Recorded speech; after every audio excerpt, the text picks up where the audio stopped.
আসসালামু আলাইকুম। অনেক অনেক দিন পরে আরও একটা ভিডিও নিয়ে চলে এসেছি।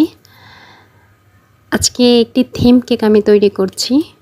এই কেকটি ছিল আমার রিপিট ক্লায়েন্ট আপু, তার মেয়ের প্রথম জন্মদিনের জন্য অর্ডার করেছিলেন। এই কেকটা নিয়ে আমার আপুর সাথে বেশ কিছুদিন যাবৎ একটা কনভারসেশন চলছিল, কেকটা কেমন হবে। আসলে আপু আমাকে অনেকগুলো কেকের ডিজাইন দেখিয়েছেন, সেই ডিজাইনের বেসিসে এই কেকটা করা হয়েছে। 3-4 রকমের কেকের ডিজাইন থেকে এই একটা কেক তৈরি করা হয়েছিল। আমিও খুব এক্সাইটেড ছিলাম কেকটা নিয়ে, আপু আরও বেশি এক্সাইটেড ছিল কেকটা নিয়ে।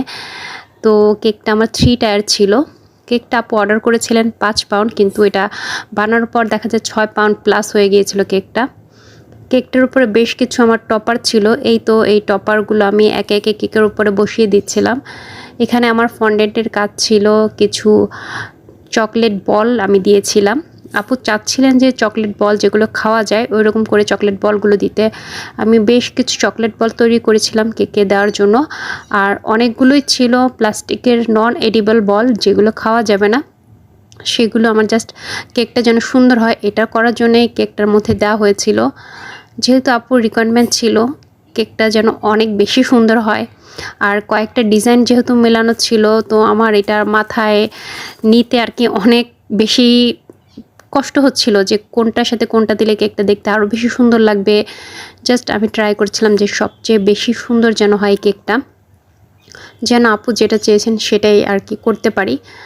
তো আলহামদুলিল্লাহ আমি একের পর এক যেই চকলেট বলগুলো তৈরি করেছিলাম বা নন এডিবল যেই বলগুলো ছিল সেগুলো বসিয়ে দেওয়ার পর এটার উপর অনেকগুলো বাটারফ্লাই ছিল আমার। এই বাটারফ্লাইগুলো কিন্তু নন এডিবল, এগুলো খাওয়া যাবে না। এগুলো আমি একে একে বসিয়ে দিচ্ছিলাম। আসলে ক্লায়েন্টের নির্ভরতার জায়গা আপনাকে নিজের তৈরি করে নিতে হবে।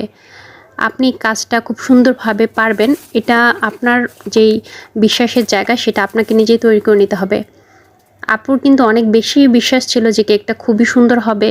আপু আমার উপর ছেড়ে দিয়েছিলেন যে অনেকগুলো ডিজাইন নিয়ে আপু কনফিউশনে ছিলেন, তখন কিন্তু আমাকে বলেছেন যে ঠিক আছে আপু আপনি দেখেন কিভাবে সুন্দর হয়। আমার উপরে যখন জিনিসটা ছেড়ে দেওয়া হয়েছে তখন কিন্তু আমি নিজে আরও বেশি দায়িত্ব নিয়ে কাজটা করছিলাম যে কিভাবে করলে কাজটা আরও সুন্দর হয়, কেকটা দেখতে আরও সুন্দর হবে। তো অনেক চিন্তা ভাবনা করে কাজটা করতে হচ্ছিল। আর এই তো কেকের ওপর আমি অনেকগুলো সুগার বল দিয়ে দিচ্ছিলাম। সুগার বল দিলে আসলে কেকের লুক অনেক বেশি চেঞ্জ হয়ে যায়। নর্মাল অল্প কোনো ডিজাইনের মধ্যে যদি আপনি সুগার বল দিয়ে দেন, কেকের ডিজাইনটা সম্পূর্ণ আপনার চেঞ্জ হয়ে যাবে। দেখতেও ভীষণ ভালো লাগে এই কেকগুলো। আলহামদুলিল্লাহ কেকের ডিজাইন আপুর অনেক বেশি পছন্দ হয়েছিল। যারা ছিলেন ওই মানে